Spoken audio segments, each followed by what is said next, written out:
Hello ಆರೋಗ್ಯ ಪ್ರಿಯರೇ, ಎಲ್ಲಾ ಮನೆಯಲ್ಲಿ ಇರುವಂತ ಅರಿಶಿಣ ಬಗ್ಗೆ ಈಗ ತಿಳ್ಕೊಳ್ಳೋಣ. ಅರಿಶಿಣ ಶುಂಠಿಯ ಜಾತಿಗೆ ಸೇರಿದ ಗಿಡ. ಅರಿಶಿಣದ ಶಾಸ್ತ್ರೀಯ ನಾಮ ಕುರ್ಕುಮ ಲಾಂಗ.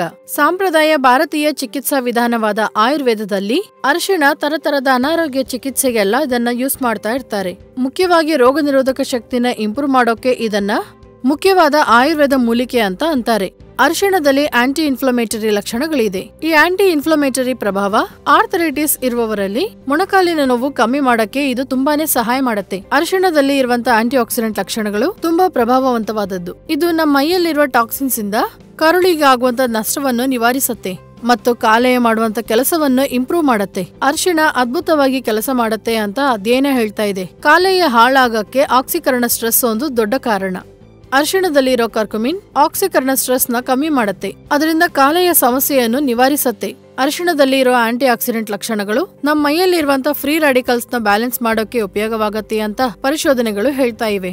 ಕೆಲವು ಸಲ ವೈರಸ್ ಅಟ್ಯಾಕ್ ಆದಾಗ ನಮ್ಮ ರೋಗ ನಿರೋಧಕ ವ್ಯವಸ್ಥೆ ವ್ಯಾಧಿನ ನಿವಾರಿಸೋಕೆ ಸೈಟೋಕಿನ್ ತರದ ಇನ್ಫ್ಲಮೇಟರಿ ಲಕ್ಷಣಗಳನ್ನು ಮತ್ತು ರಸಾಯನಗಳನ್ನ ರಿಲೀಸ್ ಮಾಡುತ್ತೆ. ಇದು ಜಾಸ್ತಿಯಾಗಿ ರಿಲೀಸ್ ಆದಾಗ ದೀರ್ಘಕಾಲಿಕ ನೋವು, ಟೈರ್ಡ್ನೆಸ್, ಬೇಜಾರು, ವೆಯ್ಟ್ ಗೇನ್ ಆಗೋದು, ಇನ್ಫೆಕ್ಷನ್ಸ್, ಆಸಿಡ್ ರಿಫ್ಲೆಕ್ಷನ್ ತರದ ಬೇರೆ ಸಮಸ್ಯೆಗಳಿಗೆ ಮಾರ್ಗವಾಗುತ್ತೆ. ಅರಿಶಿಣದಲ್ಲಿ ಇರೋ ಆಂಟಿ ಇನ್ಫ್ಲಮೇಟರಿ ಲಕ್ಷಣಗಳು ಇನ್ಫ್ಲಮೇಷನ್ ನಿವಾರಿಸುತ್ತೆ. ಇನ್ಫ್ಲಮೇಷನ್ ನಿವಾರಿಸೋಕೆ ಈ ಚಿಟ್ಕಾನ ಪಾಟಿಸಬಹುದು. ಒಂದು ಗ್ಲಾಸ್ ಲೂಕ್ ವಾರ್ಮ್ ಮಿಲ್ಕ್ ನಲ್ಲಿ ಅರ್ಧ ಟೀ ಸ್ಪೂನ್ ಅರಿಶಿಣ ಪುಡಿ ಮಿಕ್ಸ್ ಮಾಡಿ ಕುಡಿಯೋದ್ರಿಂದ ಇನ್ಫ್ಲಮೇಷನ್ ನಿವಾರಿಸಬಹುದು. ಅರಿಶಿಣದಲ್ಲಿರೋ ಕುರ್ಕುಮಿನ್ ಡಿಪ್ರೆಷನ್ ನ ಕಮ್ಮಿ ಮಾಡೋಕೆ ಮತ್ತು ಆಂಟಿ ಡಿಪ್ರೆಸೆಂಟ್ ಆಗಿ ಕೆಲಸ ಮಾಡೋಕೆ ಸಹಾಯ ಮಾಡುತ್ತೆ ಅಂತ ಅಧ್ಯಯನಗಳು ಹೇಳ್ತಾ ಇವೆ. ಅರಿಶಿಣದಲ್ಲಿ ಟರ್ಮರೋನ್ ಅನ್ನೋ ಪದಾರ್ಥ ಇರುತ್ತೆ. ಇದು ಸ್ಟ್ರೋಕ್ ಮತ್ತು ಅಲ್ಜಿಮರ್ಸ್ ವ್ಯಾಧಿ ತರದ ವ್ಯಾಧಿಗಳನ್ನ ನಿವಾರಿಸೋಕೆ ಉಪಯೋಗಕರವಾಗಿರತ್ತೆ ಅಂತ ಪರಿಶೋಧನೆಗಳು ಹೇಳ್ತಾ ಇವೆ. ಯಾಕಂದ್ರೆ ಇದು ಸೆಲ್ ರಿಪೇರ್ ನ ಪ್ರೇರೇಪಿಸತ್ತೆ ಮತ್ತು ಬ್ರೈನ್ ನ ಡೆವಲಪ್ಮೆಂಟ್ ಗೆ ಪ್ರೇರೇಪಿಸತ್ತೆ ಅಂತ ಅಧ್ಯಯನ ಹೇಳ್ತಾ ಇದೆ. ಆದ್ರೆ ಈ ಪರಿಶೋಧನೆಗಳು ಪ್ರಾಣಿಗಳ ಮೇಲೆ ನಡೆದದ್ದು. ಮನುಷ್ಯರ ಮೇಲೆ ಇರುವಂತ ಪ್ರಭಾವಗಳ ಮೇಲೆ ಇನ್ನಷ್ಟು ಪರಿಶೋಧನೆ ಬೇಕು ಅಂತ ಅಧ್ಯಯನಗಳು ಹೇಳ್ತಾ ಇವೆ.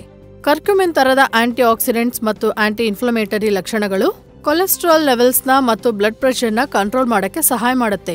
ಆ ತರನೇ ಹಾರ್ಟ್ ಡಿಸೀಸಸ್ ನ ಅಪಾಯವನ್ನು ಕಮ್ಮಿ ಮಾಡೋಕೆ ಸಹಾಯ ಮಾಡುತ್ತೆ ಅಂತ ಪರಿಶೋಧನೆಗಳು ಹೇಳ್ತಾ ಇವೆ. ಕರ್ಕ್ಯುಮಿನ್ ಕೆಲವು ಪ್ರೋಟೀನ್ಸ್ ನ ಆಕ್ಟಿವೇಟ್ ಮಾಡೋದ್ರಿಂದ ಏಜಿಂಗ್ ಪ್ರಕ್ರಿಯೆಯನ್ನು ನೆಮ್ಮದಿ ಮಾಡುತ್ತೆ. ಆಮೇಲೆ ಕಣಗಳು ಹಾಳಾಗದೆ ಇರೋ ತರ ನೋಡ್ಕೊಳ್ಳುತ್ತೆ. ಅದರಿಂದ ವಯಸ್ಸಿಗೆ ಸಂಬಂಧಪಟ್ಟ ವ್ಯಾಧಿಗಳು ಬರದ ತರ ಇದು ಸಹಾಯ ಮಾಡುತ್ತೆ. ಮೊಣಕಾಲು ನೋವು ಕಮ್ಮಿ ಮಾಡೋಕೆ ಅರಿಶಿಣದ ಈ ಚಿಟ್ಕಾವನ್ನು ಫಾಲೋ ಮಾಡಿದ್ರೆ ಒಳ್ಳೆ ಫಲಿತ ಸಿಗತ್ತೆ ಅಂತ ಪರಿಶೋಧನೆಗಳು ಹೇಳ್ತಾ ಇವೆ. 2 ಕಪ್ಪಿನ ನೀರನ್ನ ಬಾಯ್ಲ್ ಮಾಡಿ ಅರ್ಧ ಟೀ ಸ್ಪೂನ್ ಅರಿಶಿಣ ಪುಡಿ ಹಾಕಿ ತುರಿದ ಶುಂಠಿಯನ್ನ ಹಾಕಿ 5 ನಿಮಿಷ ಬಾಯ್ಲ್ ಮಾಡಬೇಕು. ಈ ನೀರು ತಣ್ಣಗಾದ ಮೇಲೆ ಅದನ್ನ ಫಿಲ್ಟರ್ ಮಾಡಿ 1-2 ಟೀ ಸ್ಪೂನ್ ಹನಿನ ಮಿಕ್ಸ್ ಮಾಡಿ ಅದನ್ನ ಕುಡಿಬೇಕು. ಅರಿಶಿಣ ಯೂಸ್ ಮಾಡುವಾಗ ಆರೋಗ್ಯ ಪರಿಸ್ಥಿತಿಗಳನ್ನು ಮತ್ತು ಅಲರ್ಜಿಗಳನ್ನ ದೃಷ್ಟಿಯಲ್ಲಿಟ್ಕೊಂಡು ವೈದ್ಯರ ಸಲಹೆ ತಗೊಂಡ ಮೇಲೆ ಮಾತ್ರ ಯೂಸ್ ಮಾಡ್ಬೇಕನ್ನೋದು ಮರಿಬಾರದು. ಗಮನಿಸಿ, ಈ ವಿಡಿಯೋದಲ್ಲಿ ಕೊಟ್ಟಿರುವಂತ ಸಮಾಚಾರಗಳು ಯಾವುದೇ ವೈದ್ಯ ಚಿಕಿತ್ಸೆಗೂ ಪ್ರತ್ಯಾಮ್ನಾಯ ಅಲ್ಲ. ಹಾಗೂ ನಿಮ್ಮ ಆರೋಗ್ಯ ಪರಿಸ್ಥಿತಿಯ ಪ್ರಕಾರ ವೈದ್ಯರ ಹತ್ರ ಮಾತಾಡಿ ಈ ಸಲಹೆಗಳನ್ನ ಪಾಟಿಸಬೇಕು ಅನ್ನೋದನ್ನ ಮರಿಬಾರದು.